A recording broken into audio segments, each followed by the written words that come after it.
స్థాయిలో చూద్దాం. అడగటం డబ్బు ఇవ్వనిదే అక్కడ ఏమాత్రం కూడా పని జరగకపోవడం ఇవి చాలా మందిని బాధిస్తుంది. నిజంగా నిరుపేదలు జోబులో డబ్బు తీయలేని పరిస్థితి, ఇవ్వలేని పరిస్థితి, వాళ్ళకి ఆ సర్టిఫికెట్ అత్యంత అవసరం. కానీ అలా నిర్లక్ష్యానికి నిర్దయకి లోనవుతున్నటువంటి సమయంలో ఈ కార్యక్రమం ఇది మీ సేవ అనేది రావటం అనేది నిజంగా చాలా గొప్ప విప్లవాత్మకమైనటువంటి ఈ విషయం. ఇది ఈ పథకం దీన్ని ఈ విధంగా ఈ రోజున ప్రారంభించడం అనేది ఇది శుభ పరిణామం. అంటే ఈ యొక్క అత్యాధునిక పరిజ్ఞానాన్ని ప్రజాసేవకి మళ్లించడం, ప్రజాసేవలో దీన్ని అనుసంధానం చేయడం అనేది మన కిరణ్ కుమార్ రెడ్డి గారి యొక్క విజన్ ని సూచిస్తుంది. ఆ రకమైనటువంటి ముందు చూపుతోటి ప్రజలకి సౌలభ్యాన్ని, ఈ రకమైన సేవల్ని వాళ్ళకి అందుబాటులో తీసుకురావడం అనేది నిజంగా మనస్ఫూర్తిగా అభినందిస్తున్నాను. ఆయన అనుకున్నదే తడువుగా దాన్ని ఇంప్లిమెంట్ చేయడం కోసంగా ఆయన పూనుకున్న విధానం కూడా నేను నిజంగా మనస్ఫూర్తిగా ఈ యొక్క సభాముఖంగా నా అభినందన తెలియజేస్తున్నాను. ఈ సందర్భంగా ఒక సూచన, ఏవైతే గనక ఈ రోజున ఇక్కడ ప్రారంభించారో ఇది అతి కొద్ది కాలంలో వచ్చే మార్చి నాటికల్లా యావత్ ఆంధ్రప్రదేశ్ అంతా కూడా ఈ సేవలు ఉపయోగంలోకి వస్తాయి, అందరూ కూడా వినియోగించిన దిశగా ఉంటాయి. అంటే పూర్తి సామర్థ్యం దీనికి రావడానికి మరి కొద్ది నెలలు పడుతుంది. ఈలోగా 9, 12, 15 రకాల సర్టిఫికేట్స్, ధృవీకరణ సర్టిఫికేట్స్ పొందడానికి ఈ యొక్క అమల్లోకి వచ్చే ఇది ఈ రోజు నుంచి ప్రారంభమవుతున్నారు.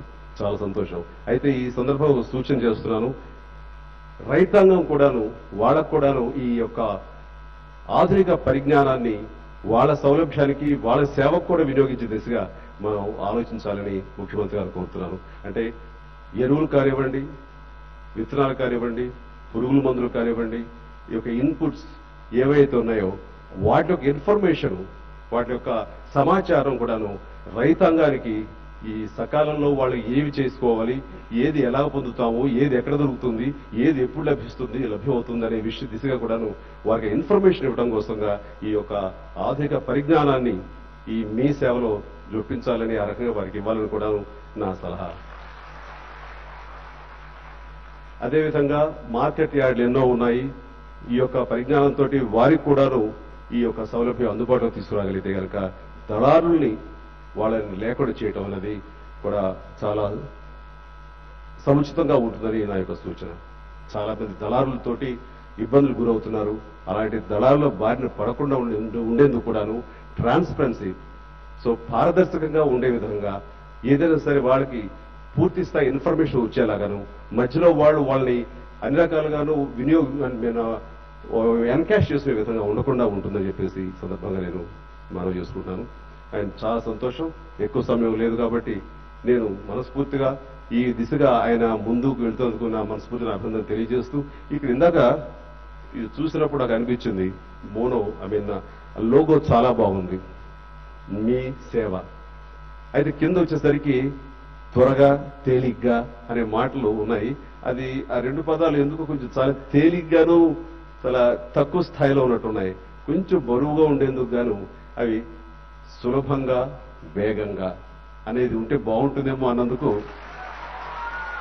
వారు ఆలోచిస్తామన్నారు. మరి వారు ఏ నిర్ణయం తీసుకుంటారు అనేది ఇది ఊరికి. ఎందుకంటే ఆ విజన్ బహుశా నేను ఈ యొక్క సినిమా ఫీల్డ్ నుంచి రాబట్టి ఏదైతే విజువల్ గా అట్రాక్టివ్ గా ఉంటుందో ప్రజలకు సంబంధించి వాళ్ళ మనసులో త్వరగా వెళుతుందని, ఆ పదజాలం కూడాను కొంచెం మంచిగా ఉంటే బాగుంటుందని అన్నందుకు వాడు మరి ఏ నిర్ణయం తీసుకుంటారు. ఆల్రెడీ ప్రింట్ అయిపోయింది, మూలగ్రం బయటికి వెళ్ళింది.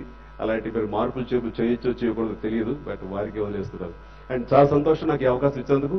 సో చాలా మంది వస్తున్నారు కాబట్టి నేను మనస్ఫూర్తిగా మరొకసారి వారు వెళ్తున్న విధానానికి, ఈ రకమైనటువంటి పరిజ్ఞానాన్ని ప్రజాసేవకి ఇంటిగ్రేట్ చేయడం అనేది చాలా అద్భుతమైనటువంటి ప్రక్రియ. ఈ దిశగా ఆయనకి వెళ్ళగలిగితే కనుక ఆయన భవిష్యత్తు అద్భుతంగా ఉంటుంది. వారి యొక్క నేతృత్వంలో ఆంధ్రప్రదేశ్ భవిష్యత్తు